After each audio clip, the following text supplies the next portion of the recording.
Hello à tous et bienvenue sur le podcast Twip, ta série audio pour vivre 1000 aventures avec ton chien. 2 lundis par mois, on se retrouve pour échanger avec un ou une passionnée qui lui aussi emmène son chien partout. Dans chaque épisode, tu retrouveras des conseils, des inspirations pour te donner envie de bouger et profiter avec ton chien. Si cette émission te plaît, je t'invite à lui donner une note 5 étoiles sur la plateforme de ton choix et à partager ton épisode préféré sur Instagram. Aujourd'hui, je reçois Carla au micro de Twip. Carla est l'heureuse humaine d'une meute de 7 chiens nordiques. Elle nous partage aujourd'hui son organisation au quotidien, mais également en voyage pour pouvoir prendre soin de tout ce petit monde et bien profiter en tant que famille nombreuse. Carla pratique également plusieurs sports de traction dont elle nous parlera plus en détail. Si avoir plusieurs chiens te tente ou attise simplement ta curiosité, je t'invite vivement à écouter cet épisode jusqu'au bout qui est vraiment très inspirant. Hello Carla, comment vas-tu ? Eh ben salut, ça va plutôt bien, je suis très contente de te retrouver aujourd'hui. Bah tout pareil, surtout que c'est un épisode un peu particulier, j'ai l'impression que je dis ça à chaque épisode, mais en fait toute la première partie tu l'as déjà enregistrée avec Claire sur le podcast La Niche. Du coup aujourd'hui on va aller assez rapidement sur les présentations vu que tu as une grande famille de loulous et on va en parler assez rapidement. Mais voilà, si vous voulez plus d'infos sur Carla et sa grande famille avec vraiment des infos un peu plus précises, je vous invite à vous retrouver sur le podcast de La Niche de Claire et c'est l'épisode, je sais pas combien. C'est l'épisode 46. Ok, eh bien rendez-vous sur le podcast de La Niche, sur l'épisode 46 pour avoir tous les détails sur la vie de Carla et sa meute. Mais on va quand même faire une petite présentation. Oui, carrément. Écoute, donc moi c'est Carla, j'ai 26 ans et je vis en Ardèche depuis un peu plus d'1 an avec mon copain Jean-Philippe. On est tous les deux issus de la restauration et du coup on habite avec nos 7 petits loups. Donc voilà, Nikita, Polaris, Kaya, Sanka, Skadi, Sven et Tyr. Là même moi je bug des fois, non. Mais je repense, j'y pense, tu sais, c'est comme quand on compte les enfants, quand on fait des sorties scolaires. Ouais, j'imagine. Déjà, quand t'as 1 ou 2 chiens, t'es un peu là, ok, il est bien là, il est bien là, il est bien là. Là, mais alors 7, j'imagine pas si t'es en promenade, tout le monde en libre, en forêt ou quoi, ça peut être un peu compliqué à gérer. C'est ça. Même le soir, quand on les rentre, style hier soir pour faire dodo, j'étais encore en train de les compter. Genre, est-ce que tout le monde est bien là, dans la maison, en train de dormir ? Ouais, c'est bon. Mais vraiment, je dois les compter au moins 2-3 fois à chaque fois pour être sûre d'avoir oublié personne. Parce que, ouais, on sait jamais. Tu m'étonnes, tu étais un peu comme une animatrice en colonie de Ouais, vacances, quoi. ça. Sauf que c'est plein de loulous. Exactement. Rapidement, donc, tes 7 chiens qui sont à peu près tous de la même race ? Oui, c'est ça. Alors, on a exactement 3 vrais huskies. Donc, 3 huskies lof, on peut dire. Enfin, non, pas vraiment lof parce qu'on en a une qui ne l'est pas. Mais bref, qui pourrait l'être. Donc 3 huskies pure race, on va dire. On a une croisée husky, samoyède et malamute. Okay. Et on a du coup 3 laïkas de Yakoutie. Donc une petite parité quand même entre eux, on va dire, les huskies et les laïkas. Ouais, mais dans tous les cas, c'est 7 chiens de bonne taille, on va dire.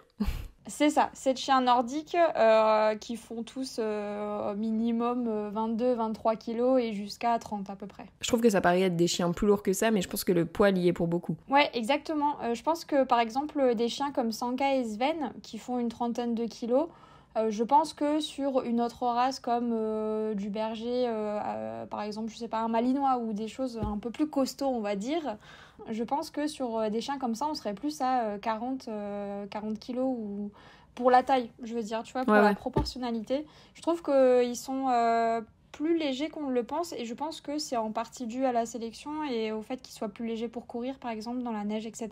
Donc ils sont grands, puissants, mais très légers par contre. Et alors la grande question que j'imagine que tout le monde te pose, ou en tout cas assez régulièrement, tu me l'as déjà un petit peu expliqué de comment ça s'est fait pour avoir ces 7 loulous, qu'au final c'est vraiment fait au fur et à mesure, mais il y a quand même eu un moment où t'es passé de famille avec 1 chien, 2 chiens, 3 chiens à famille...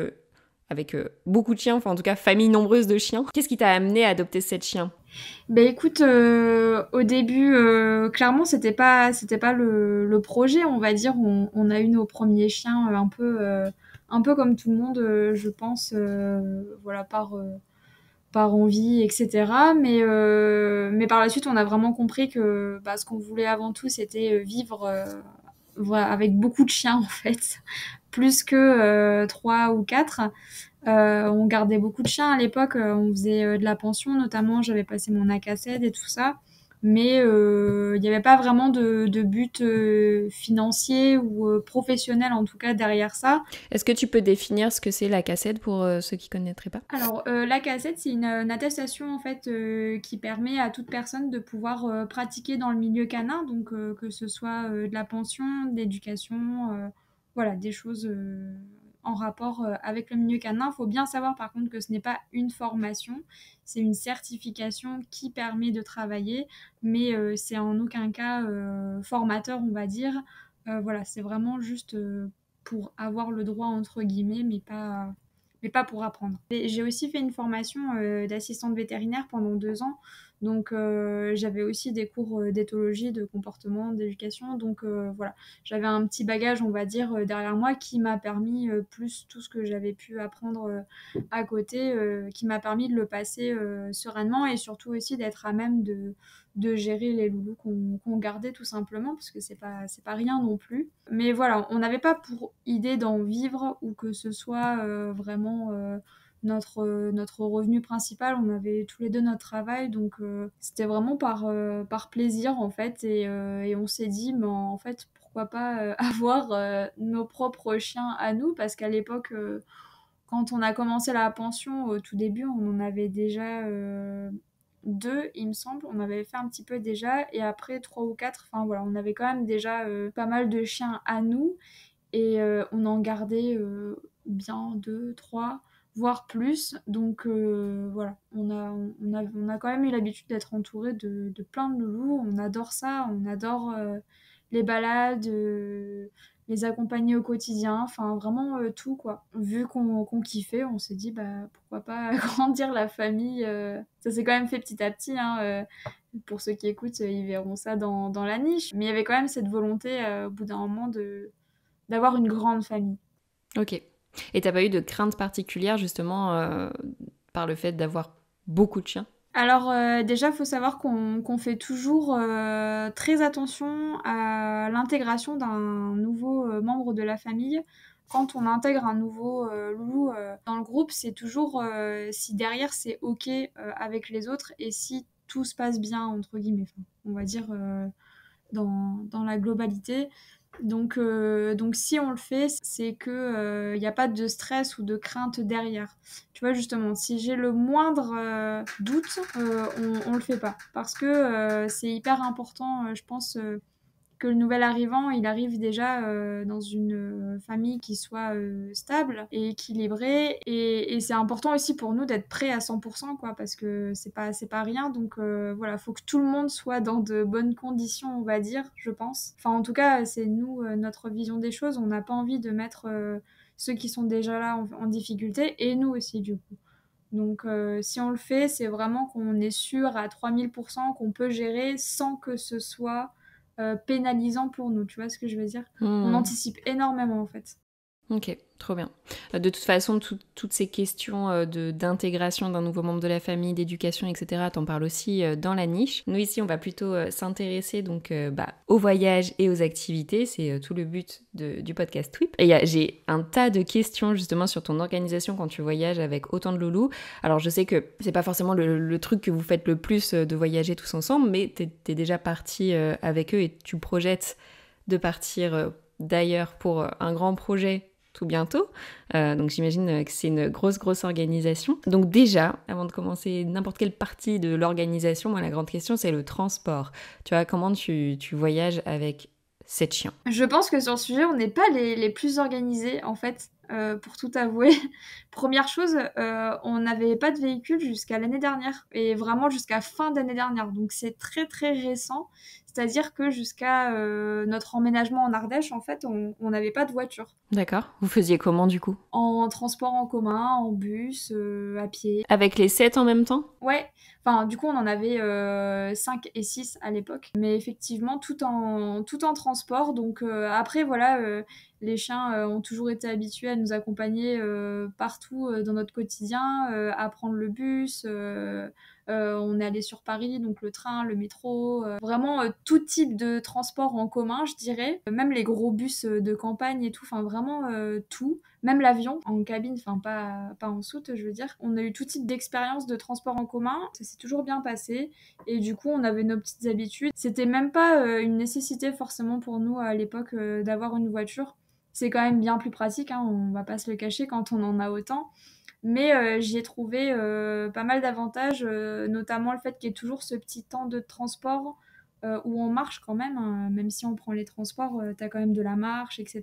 Je trouve que c'est des petits moments avant la balade, tu vois, qui sont sympas parce que on a quand même 15-20 minutes, voire 30, où on marche, on prend le bus ou le tram, où les loulous, ils peuvent déjà faire leurs besoins hygiéniques, se détendre un petit peu, et tu vois, comme ça, on arrivait en balade, et c'était pas mal. Et après, pareil, petit temps de décompression, on va dire. Alors, tu me diras, on peut avoir pareil pour la voiture, mais l'environnement est pas le même et l'activité pas la même non plus, quoi. Avec les transports, comme tu dis, c'est entre guillemets naturel, vu que faut que tu ailles jusqu'au transport que tu veux prendre, enfin, ton bus, ton tram, ton train, n'importe quoi.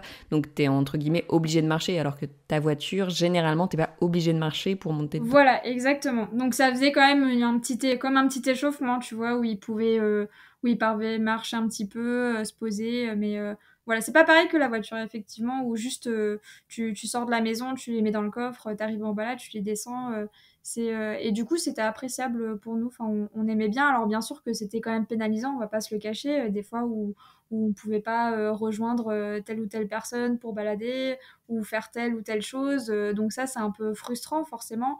Et c'était peut-être le côté le moins appréciable, mais à côté de ça, je regrette pas du tout, et notre quotidien n'était pas pour autant plus pénible ou dérangeant, enfin voilà. Et par conséquent, comme on n'avait pas de voiture, tout ce qu'on devait faire autre qu'avec nos loulous, bah, on le faisait aussi à pied, forcément. Donc les courses, aller à la poste, enfin les trucs un peu à la banque, enfin tout ça. Et en fait, bah, je profitais toujours de ces occasions pour prendre un ou deux loulous avec moi, ou tous. Et c'était aussi l'occasion d'une petite sortie avec moi, même si c'était court ou pas axé sur eux, mais c'était quand même un partage ensemble. Donc ça, c'était cool aussi, et on continue aujourd'hui de le faire encore. Tu disais un peu plus tôt que quand vous preniez les transports en commun, vous aviez des petits rituels, des petites habitudes. Est-ce que tu Oui. pourrais nous les partager ? Je prenais toujours quelque chose avec moi dans les transports, tu vois, surtout pour ceux qui pouvaient être un peu agités, ou voilà, qui étaient impatients en tout cas d'aller balader. Déjà, le fait de marcher, comme je t'ai dit, ça pouvait permettre de faire leurs besoins, etc. Ça, c'est important, on se rend pas compte. Quand t'as envie de faire pipi, ou quoi, ça peut être hyper dérangeant, et donc engendrer des comportements.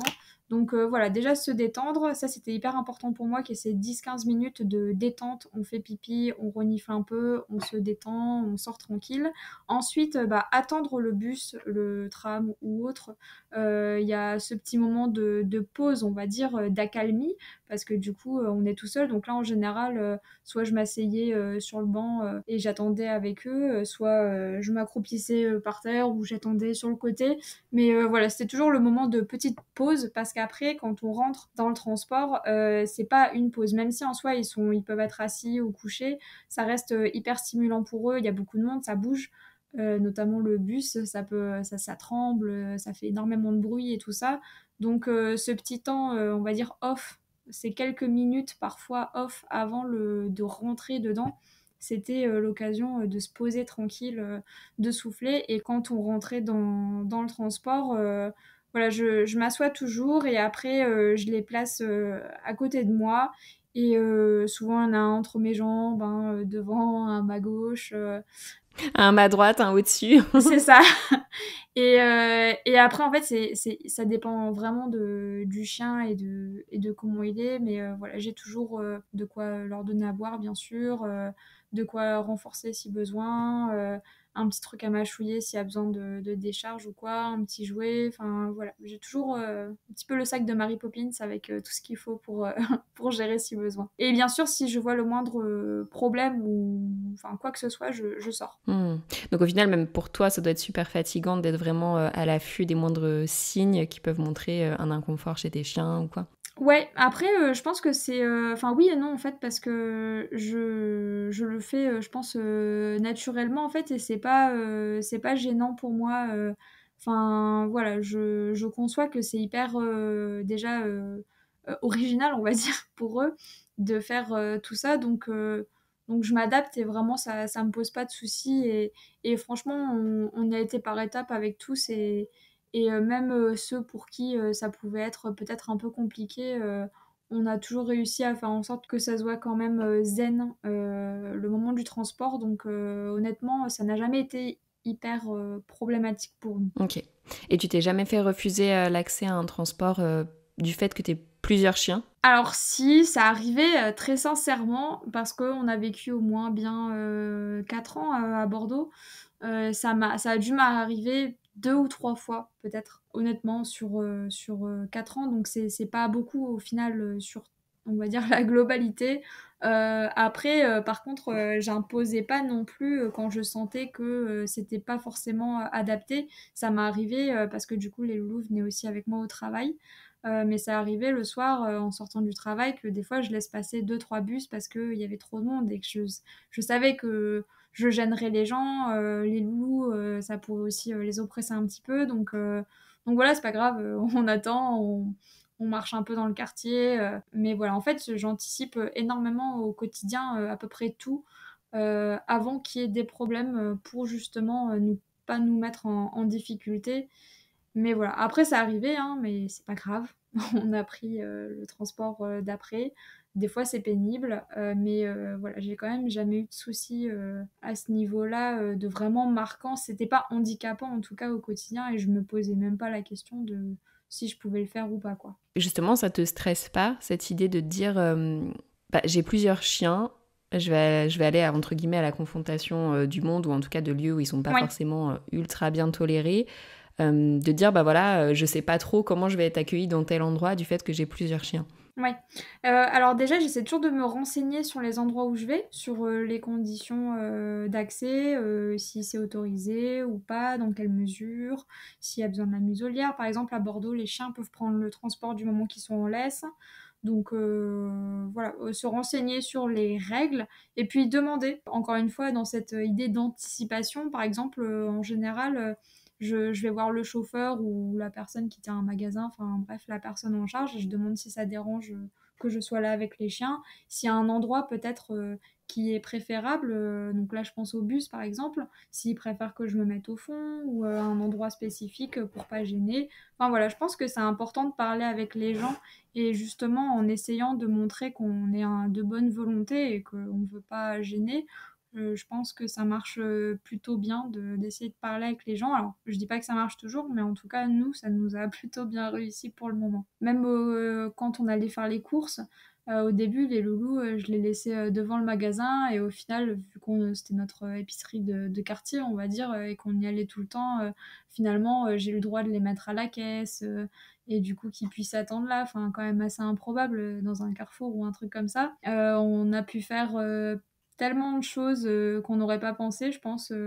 On a fait des labyrinthes qui n'étaient pas axés pour les chiens, hein, mais où on avait demandé, c'était OK, donc on avait pris les loulous. Enfin, voilà, il y a plein de trucs originaux, on va dire, qu'on a quand même réussi à faire malgré les loulous et c'est toujours passé quand même. Donc même pour tout ce qui est location, Airbnb ou les choses comme ça, voilà, c'est peut-être plus compliqué, c'est sûr, mais en tout cas, ça a toujours été possible pour nous et vraiment, nous, notre vie, c'est nos loulous et du coup, c'est hyper important pour nous de pouvoir les emmener partout et du coup, voilà, on se pose rarement la question et vraiment, on les prend systématiquement, quasiment partout et en tout cas, on essaye. Ok.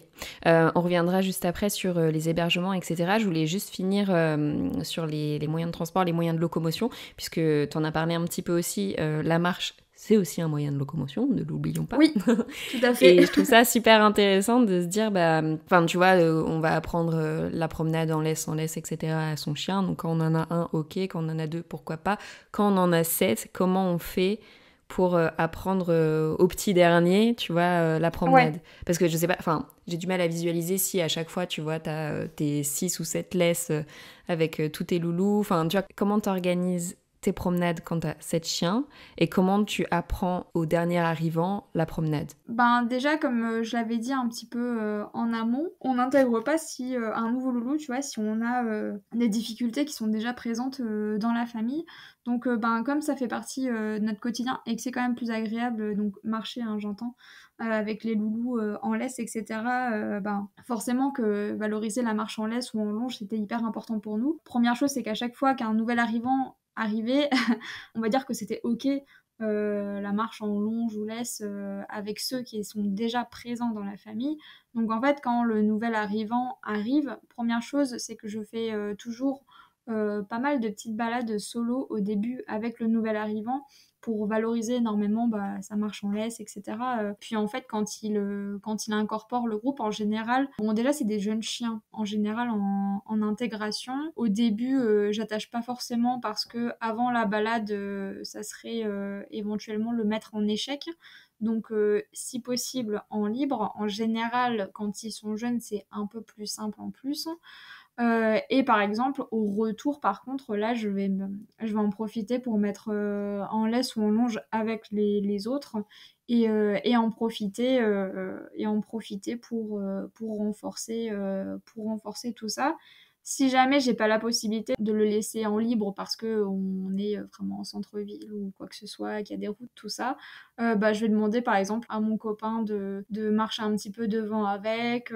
Enfin voilà, l'idée c'est vraiment de pas le mettre en difficulté en fait et potentiellement le mettre en laisse directe avec les autres, ça le mettra en difficulté. Alors oui ou non, on en a eu que j'ai pu direct mettre avec les autres et qui se sont un peu calqués en fait sur le rythme du groupe et donc c'est voilà, c'est venu assez naturellement. Je pense que ça dépend aussi des chiens, mais voilà. Pourquoi c'est important pour toi de commencer en libre plutôt qu'en laisse? Libre, ça peut être longe qui traîne au sol, hein, tu vois aussi.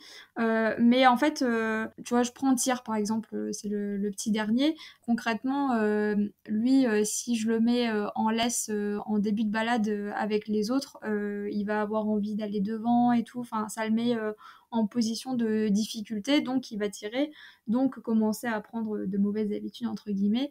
Pour moi, le laisser, en général, en fait, c'est pour ça que je disais que nous aussi, enfin dans mon expérience, on a eu pas mal de jeunes chiens ou chiots et en général à cet âge-là, ils s'éloignent rarement. Surtout nous, on a un gros groupe, tu vois, donc ils se rattachent vachement à nous. Alors après, ça dépend énormément de l'environnement. Je veux pas donner de mauvaises idées ou quoi que ce soit. Là, je parle de nous et de Tir en l'occurrence parce que là où on habite, par exemple, il y a personne. Vraiment, c'est genre le no man's land. Donc concrètement, ça me permet de pouvoir, par exemple, le laisser en libre en début de balade dans mon quartier, faire notre petite balade dans la forêt à côté, et au retour, tu vois, le mettre en laisse pour valoriser sa marche en laisse tout simplement avec les autres et que ce soit en tout cas plus facile. Clairement, c'est beaucoup plus facile pour eux après une bonne balade et tout ça. Et puis voilà. Mais après, ça s'adapte à chaque situation, bien sûr. C'est juste que je trouve que enfin, j'essaie toujours de trouver la solution qui ne mettra pas en difficulté le chien. Donc voilà, ça s'adaptera à chaque moment. Mais pareil, quand on était en ville, alors bien sûr, le temps d'arriver au parc, t'étais forcément obligé d'avoir un petit passage en laisse. Mais au début de la balade, je vais libérer en premier le bébé, tu vois. Il puisse faire sa balade tranquille et à la limite, au cours de la balade, je le remettrai en laisse quand je vois que c'est un peu plus chill et tout ça. Et à la fin, et éventuellement, je vais garder les grands au début, que je sais que c'est complètement ok, et, enfin en tout cas qui s'en foutent un peu. Je vais les garder en laisse, tu vois, le temps que le petit est en libre au début. Enfin voilà, plein de petits aménagements comme ça, mais c'est vraiment du cas par cas pour le coup. Mais toujours voilà, dans cette idée de pas les mettre en difficulté, quoi. Ok. Et dans l'ensemble, en fait, les 7, ils marchent super bien en laisse, ils tirent pas, etc., quoi. Oui, oui, donc voilà, c'est pas problématique pour nous de les prendre en laisse si besoin. Les 7 ensemble, voilà, c'est ok. Alors après, dans ce genre de configuration, je vais éviter tout ce qui est rencontre en laisse, etc. Même si de base, je l'évite tout court avec un seul chien, mais voilà, ça... Forcément, quand tu as 7 chiens, tu peux forcément avoir 7 fois plus de réactions, même si tout est OK pour eux. Donc, je fais un peu plus attention, je me décale si besoin, etc. Mais en tout cas, c'est pas une difficulté pour nous de les avoir tous en laisse, voilà, en même temps. Oui, bah c'est super intéressant ce que tu dis là, puisque j'avais fait un épisode avec une famille où il y a 2 chiens, et c'était 2 chiens qui étaient habitués à être seuls à la base, et donc, D'accord. enfin, en gros, la maîtresse avait un chien et le maître avait un Oui, chien, et ils d'accord, se sont OK. mis ensemble, et du coup, voilà, D'accord. 2 chiens. Et, Famille et en recomposée. fait, ouais, c'est ça. Leurs comportements ont vachement changé à tous les deux, parce que bah, ils ont commencé à être plus une meute, tu vois, qu'un chien individuel, et du coup, bah, les rencontres avec d'autres chiens pouvaient être plus difficiles. Ça pourrait clairement, alors c'est un truc qu'on a essayé de travailler et d'anticiper en tout cas. Donc, euh, voilà, ça a été énormément renforcé et tout ça déjà individuellement. Et puis après, par contre, on a dû aussi travailler ensemble, enfin travailler. Nous, on fait jamais vraiment de session de travail, mais en tout cas, commencer par en prendre deux ensemble. Dans un environnement plutôt tranquille, où on va voir des chiens peut-être mais de loin, etc. Valoriser le calme et la détente en tout cas. Et puis petit à petit à 3 4 mais pour le coup, c'est vrai que tu auras beau travailler les chiens individuellement, si tu le fais pas ensemble au bout d'un moment, ça ira pas non plus, quoi. Et ça, ça vaut pour tous les sujets, que ce soit la marche en laisse, que ce soit le rappel, que ce soit la prédation. C'est vraiment essentiel de pouvoir travailler individuellement, c'est quand même important, mais c'est aussi hyper important de le faire en groupe. Donc voilà, et plus tu auras d'expériences positives en groupe, plus ça sera efficace sur le long terme, quoi. Parce que des fois, tu auras beau avoir des chiens qui sont nickel tout seuls, ensemble, ça peut être plus compliqué, quoi. Ok. Donc si on revient un petit peu sur le voyage, comment tu t'organises du coup quand tu pars avec toute cette petite famille, enfin tout ce petit monde? Donc tu vois, en termes de trouver un hébergement, gérer Oui, l'alimentation, parce que déjà, quand tu prends un chien, il faut prendre sa petite ration de croquettes ou de pâté ou ce que tu lui donnes, n'importe. Mais j'imagine quand on a 7, ça fait c'est plus vraiment compliqué. partie En plus, intégrante, quoi. en plus de ça, jusqu'à maintenant, on était au BARF, donc on était au cru pour les loulous. On est en train de faire des travaux dans la maison, donc on est repassé aux croquettes le temps, on va dire, d'un petit réaménagement avec des nouveaux congélateurs, etc., pour justement la viande des loulous. Mais effectivement, du coup, c'est un peu toute une organisation. Alors, ça dépend des périodes. Très récemment, donc avec les 7, quand on devait prendre la voiture, ben écoute, on les mettait tout simplement dans la voiture. Après, c'est un peu le jeu du Tetris, c'est-à-dire que donc là, on est aux croquettes actuellement, donc c'est plus simple clairement pour voyager avec autant. Donc voilà, on avait un sac ou deux de croquettes de réserve dans la voiture et puis nos affaires, les loulous et voilà, je sais pas trop quoi te dire de plus parce qu'on n'a pas une organisation de folie en fait. Mais par contre, je pense qu'il y a plein de petits trucs mis bout à bout qui font que ça fonctionne et notamment le fait qu'ils aient une très bonne entente entre eux, que, enfin en tout cas que ce soit pas source de stress parce que forcément on n'a pas un gros véhicule, enfin pour le moment en tout cas on a une petite familiale quand même mais voilà du coup ils sont quand même assez enfin proches dans la voiture donc voilà ça déjà c'est un point je pense qui valorise la bonne ambiance entre guillemets du trajet. La voiture, ça a été aussi bossé avec tous, enfin, en tout cas que ce soit pas source de stress ou autre.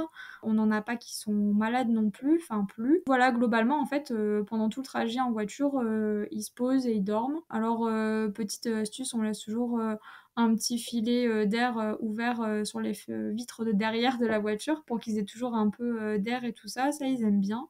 Mais sinon, rien de foufou en soi sur la partie vraiment transport. À terme, on aimerait bien avoir quelque chose avec des kennels et tout ça pour que ce soit un peu plus confortable pour eux, pour nous, etc. et plus pratique. Pour ce qui est des logements, là dernièrement, je vais parler dernièrement encore, on est parti dans le sud-ouest, dans nos familles. Donc on était tout simplement hébergés dans nos familles. Donc d'abord chez mon copain et puis après chez mes parents. Et là, bah écoute, c'est totalement ok pour mes parents de nous accueillir avec nos 7 chiens. Donc Donc on n'a pas du tout eu de soucis pour le logement. Et après, quand on doit louer des choses, donc l'année dernière, par exemple, le temps que notre maison se finisse de construire, on avait dû louer un Airbnb. Donc voilà, on a réussi à trouver un Airbnb qui était OK avec les chiens. Après, je prends toujours bien le temps d'expliquer le contexte. Donc les chiens ont l'habitude de bouger, d'être voilà, en intérieur. Enfin, voilà, je précise rarement la race au début, honnêtement, parce que il y a beaucoup d'a priori. Et puis surtout, on se dit si gros chien, waouh! Alors qu'en réalité, en fait, quand ils sont dedans, ils vont se poser et dormir, donc ils vont pas tant poser de soucis. Toujours le dialogue, un peu comme on en parlait dans le sujet précédent, donc discuter avec les gens, leur expliquer, voilà. Et puis après, bien sûr, que s'il y a le moindre problème, je prends en charge tout ce qu'il faut. Après, j'explique bien aussi que nous, quand on part, c'est aussi pour que le loup soit avec nous. Donc là, on est beaucoup en balade, etc., en rando. Même quand on bosse, on en a toujours un ou deux avec nous. Enfin, voilà. Donc, on essaie de rassurer, en tout cas. Mais on n'a jamais dû, par exemple, annuler un voyage parce qu'on ne trouvait pas le logement ou quoi que ce soit. Au final, ça vous empêche pas de voyager, d'avoir cette loulou, quoi. Après, moi, je suis quelqu'un de très... Enfin, y a peu de choses qui peuvent, on va dire, m'agacer ou m'énerver ou m'embêter. Et puis, je suis assez... Enfin, tu vois, je vois toujours le verre à moitié plein. Je suis assez optimiste. Donc, même si on va me dire non, tu vois, je vais me dire, oh, mais c'est pas grave, t'inquiète. On va trouver autre chose, enfin, on va trouver une solution et on en trouve toujours. Donc, j'ai peut-être une bonne fée qui m'aide quelque part. Mais je me dis toujours que c'est possible. Et voilà, même s'il y a des refus, des échecs, je comprends les gens aussi. C'est quand même un peu étonnant, quoi. Donc voilà, j'essaie de faire le maximum au niveau de la communication avec les gens et voilà, d'être positive et tout ça. Et pour le moment, ça nous a plutôt bien réussi. Trop bien. Quand on s'est appelé pour organiser cet épisode, tu m'as dit aussi que tu faisais du sport de traction avec tes loulous. Oui, tout à fait. Est-ce que tu veux qu'on en parle? Ben écoute, avec plaisir. Donc les sports de traction, pour ceux qui nous écoutent et qui ne connaîtraient pas, c'est tout simplement le fait de mettre un harnais donc spécifique à son chien qui va ensuite pouvoir tracter, tirer. Donc que ce soit un humain, un vélo, une trottinette, un kart, un traîneau, voilà, les possibilités sont diverses et variées. Il y a aussi du skate, du roller, enfin vraiment tout, tout. Je pense qu'il y a même des trucs qu'on pourrait encore inventer. Donc voilà, mais c'est vraiment le principe de le chien est devant et va tirer quelque chose. Ok. Et du coup, toi, t'en pratiques avec tes loulous, lesquels tu fais? Actuellement, on fait beaucoup de randonnées, enfin on en a toujours fait, mais en ce moment, c'est vraiment l'activité principale en traction qu'on fait. Je cours aussi avec eux, donc du canicross. L'intérêt de la rando, c'est qu'on peut partir avec toute la famille, par exemple, ou plusieurs loulous en tout cas. En canicross, très sincèrement, je n'ai absolument pas les jambes pour en avoir deux ou trois. Donc voilà, c'est une activité plutôt en solo avec un des chiens. Après, je peux en avoir d'autres en libre, mais voilà, j'aime bien aussi avoir des petits moments des fois privilégiés, on va dire, donc c'est aussi l'occasion. On fait aussi du vélo et de la trottinette, c'est assez similaire. Voilà, et là pareil, on peut en prendre, du coup, vu qu'on a les deux, on peut déjà partir tous ensemble avec mon copain, et puis voilà, c'est déjà pas mal. Mais on en fait moins depuis qu'on arrive en Ardèche quand même. Donc, si tu pars en canicross avec l'un de tes loulous, par exemple, tu laisses tous les autres à la maison? Ouais, c'est ça. Et ils sont ok. Enfin, tu vois, ils te voient te préparer, mettre le harnais, ils doivent tous être en Ouais. mode Ouah, trop bien et tout. Et ils sont ok que t'en prennes un seul et que tu partes avec lui. Ouais, bah ça c'est un truc aussi qu'on anticipe beaucoup, enfin la solitude, les absences, les séparations entre tous, et c'est vraiment hyper important pour nous que ce soit OK, pouvoir partir avec un, 2, 3, 4, 5, 6, et donc que les loulous puissent rester à 5, 4, 3, 2, voire même un à la maison sans que ce soit stressant, frustrant ou quoi que ce soit, que ça leur pose pas de soucis. Après, voilà, j'essaie de pas non plus provoquer le truc. En général, quand on va faire une activité, on laisse les loulous que l'on va laisser à la maison dans la maison, et les loulous que l'on prend avec nous donc pour la balade ou l'activité, on les met en dehors, donc dans le jardin, et on les prépare dans le jardin. Comme ça, tu vois, ça évite aussi le matériel, je le prépare soit au tout dernier moment, soit très très en amont, mais rarement au même moment que je vais sortir les loulous, tu vois. j'essaye de dissocier un peu les moments et ça me permet aussi de regarder, voir, parce qu'après ils ont aussi leurs jours sans, hein, mais si je vois que par exemple je commence à préparer le matos et qu'il y en a un ou deux où je sens que voilà ça les stresse ou qu'ils ont vraiment envie de venir et que ça va être potentiellement compliqué pour eux, bah je change mes plans par exemple. J'allais te demander comment tu leur apprends la discipline à chacun, mais j'imagine que ça se passe un peu comme tu l'as dit plus tôt, pour la promenade, vraiment de manière individuelle, puis en intégrant le groupe, c'est ça? Ouais, c'est ça, exactement. Donc après, pour l'attraction, ça peut être un peu différent parce que ça peut être au contraire intéressant de les faire démarrer une première fois avec les autres pour qu'ils soient confiance et qu'ils puissent aussi observer, imiter les autres, voilà, et être un peu intégrés à l'énergie, on va dire, du groupe. Là, pour le coup, ça peut être intéressant de presque faire l'inverse, de commencer une première fois ou deux avec les autres et après, pour peaufiner un petit peu ça et puis faire des entraînements un petit peu plus spécifiques à chacun, si on veut plus bosser les directions avec un tel ou certains rythmes, enfin bref, peu importe, ou certaines allures, mais le faire après du coup. Et d'abord commencer en groupe. Tout seul, en fait, ben déjà, ils peuvent pas forcément comprendre ce qu'on attend d'eux. C'est pas forcément inné, ça peut, mais pas forcément. Il faut aussi qu'ils apprécient le truc. Donc voilà, c'est sympa, je trouve. Et puis, ils apprécient toujours de le faire avec les autres. Enfin, en tout cas, de faire des activités plus globalement avec les autres. Donc je sais que ça va être une source de motivation énorme. Ça va leur montrer un petit peu, ils vont pouvoir observer les autres et voir ben, qu'est-ce qu'on fait là. Puis si ça leur vient quand même naturellement, ben, les booster encore plus. Donc voilà, pour débuter, pour débourrer, on va dire, c'est sympa de pouvoir le faire à plusieurs au contraire. Et je conseille d'ailleurs les gens qui veulent commencer de commencer en club ou ce genre de choses. C'est quand même plus sympa, je trouve, pour débuter. Ok. Et tu disais plutôt donc qu'il y avait un matériel spécifique donc au sport de traction. Est-ce que chacun de tes loulous a un harnais où il se le prête entre guillemets et est-ce que chaque discipline demande un harnais différent? Alors, bah, c'est une super question. Donc déjà, je le dis, mais c'est hyper important de le faire avec un matériel adapté parce que les conséquences peuvent être quand même dramatiques hein, sur le physique, etc. Tant pour l'humain que pour le chien, il y a aussi un matériel adapté pour l'humain, notamment en canicross ou en rando. Donc, pour revenir au loulou, ils n'ont pas forcément un harnais adapté à chacun, bien que, en fait, comme ils ont un peu tous des tailles différentes, au final, si. Mais par exemple, entre deux chiens qui ont la même taille, ça ne me posera pas de souci de donner un harnais à l'autre ou vice-versa. Et justement, d'avoir autant de tailles différentes, c'est sympa aussi parce qu'on peut vraiment s'adapter à chacun, à chaque morphologie. Ça évolue tellement des fois entre deux mus. Ils peuvent perdre une taille, en gagner une ou en perdre deux. Enfin, c'est hyper variable. Donc avoir autant de tailles, on va dire, à dispo, ça nous permet d'avoir toujours un harnais qui va bien aller à tout le monde et ça c'est important. Au niveau des activités, tu peux adapter aussi les harnais suivant l'activité. Globalement, je grossis hein, parce que sinon il faudrait aller un peu plus loin, mais il y a deux types de traction, on va dire, la traction haute et la traction basse. Donc traction basse, tout ce qui est traîneau, les choses comme ça, où tu vois vraiment la ligne, elle va suivre le dos et la queue. Et tu as des tractions plutôt hautes, comme ben, en canicross notamment, où en fait la ligne va remonter en fait au lieu de suivre le dos, elle va remonter un petit peu.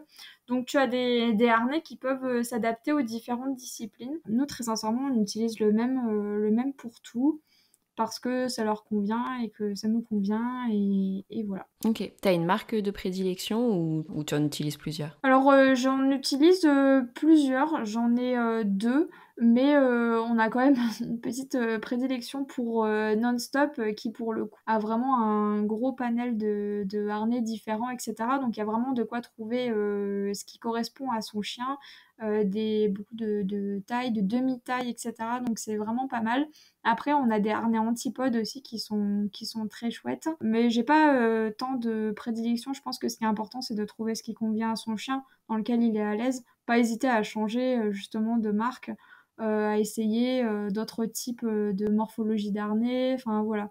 En se faisant accompagner par un pro, par exemple, style un ostéopathe ou quelque chose comme ça, qui pourra vraiment déterminer si le harnais correspond au chien. Mais voilà, c'est plus s'adapter au chien qu'une marque en particulier, je dirais, à trouver. Ok. Et toujours par rapport au sport de traction, tu parlais d'ostéo. Est-ce que tes chiens ont un accompagnement spécifique pour qu'ils soient toujours en bonne santé, toujours en forme pour faire ces activités-là? Ouais, ben écoute, on voit l'ostéo tous les 6 mois à peu près pour tout le monde. Donc voilà, petit comme grand d'ailleurs, c'est aussi important pour les chiots. Donc même s'ils font pas de sport, ils le voient quand même aussi. Donc voilà, nous on a l'ostéo qui vient tous les 6 mois à peu près à la maison. Et bien sûr que s'il y a besoin ponctuellement, on le fera aussi. À côté de ça, on leur donne aussi des compléments donc pour les articulations, etc.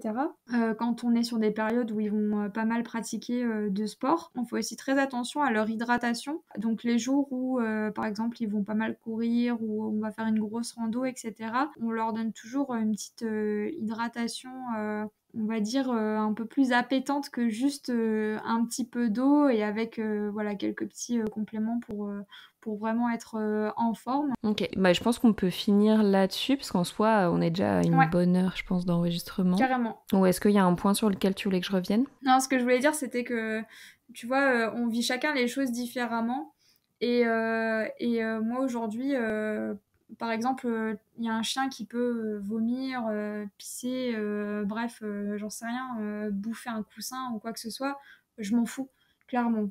Je sais qu'il y a des gens qui s'en foutront pas et c'est ok. D'ailleurs, chacun a sa sensibilité, justement.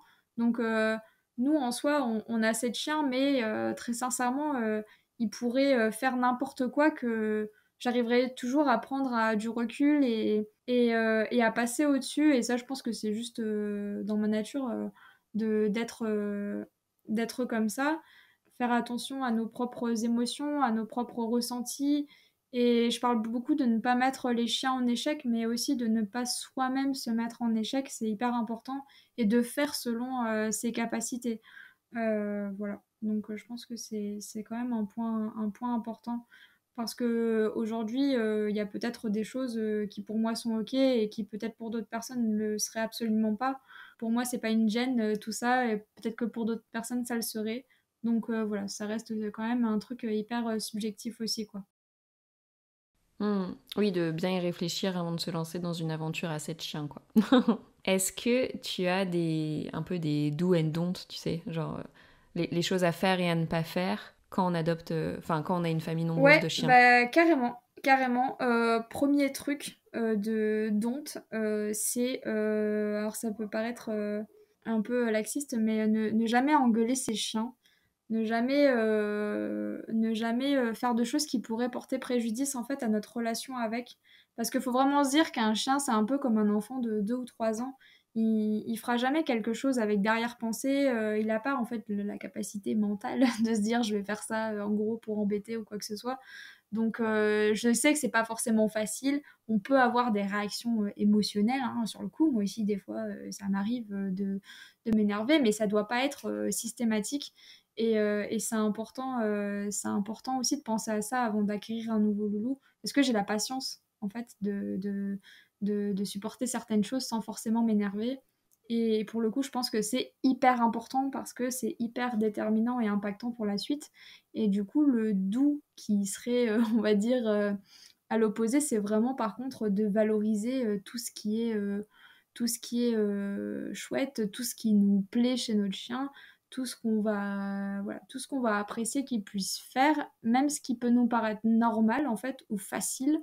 Par exemple, ton chien n'a pas pour habitude de gober tout ce qu'il trouve par terre en balade. Donc, bah, en fait, tu vas même pas penser à lui dire que c'est bien quand il passe à côté d'un truc et qu'il le prend pas forcément.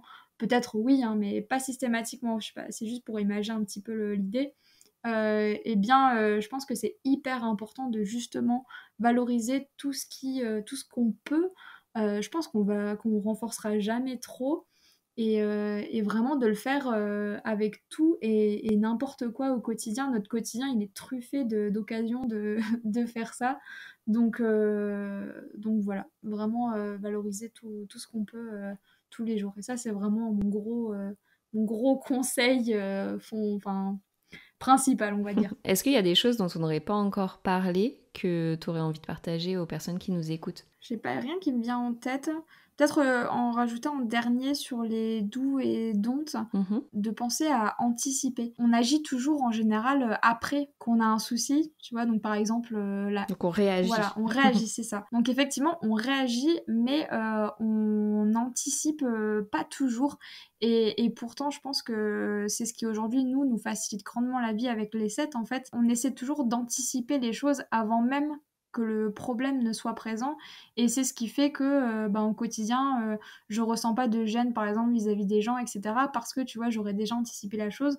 Pareil, au niveau du comportement, on n'a pas de gros problèmes. Je touche du bois. Nos loulous sont bien dans leur patoune et tout ça, et ça c'est vraiment un grand bonheur pour moi, mais parce qu'on a aussi énormément anticipé de choses. Alors attention, hein, ça veut pas dire qu'on n'a pas eu des loupés, on a eu des soucis, c'est pas grave, on apprend, mais voilà, je pense que j'aurais aimé qu'on me le dise, en tout cas à l'époque, quand j'ai eu ma première louloute, voilà, de vraiment être sur une éducation proactive, en anticipant tout ce qu'on peut, pour vraiment rester dans un petit monde, on pourrait presque dire de bisounours. En anticipant, on élimine quand même pas mal de soucis pour eux et pour nous. Merci beaucoup Carla, c'était super inspirant et très très chouette de pouvoir échanger avec toi. Si jamais les personnes qui nous écoutent ont envie d'échanger un peu plus encore avec toi ou te poser des questions, où est-ce qu'ils peuvent te retrouver? Eh bien écoute, sur mon Insta, donc Sip Sister, voilà, je réponds toujours aux messages que je reçois. Si je ne réponds pas, faut pas hésiter à me relancer. Ça peut arriver qu'il y a des jours où j'ai moins de temps ou autre, mais en tout cas ça me fait toujours plaisir de pouvoir échanger. C'est aussi pour ça que j'ai créé mon compte, donc voilà, si des personnes veulent m'écrire ou sont un petit peu curieux ou même se posent des questions, il n'y a pas de souci pour venir m'écrire sur Instagram.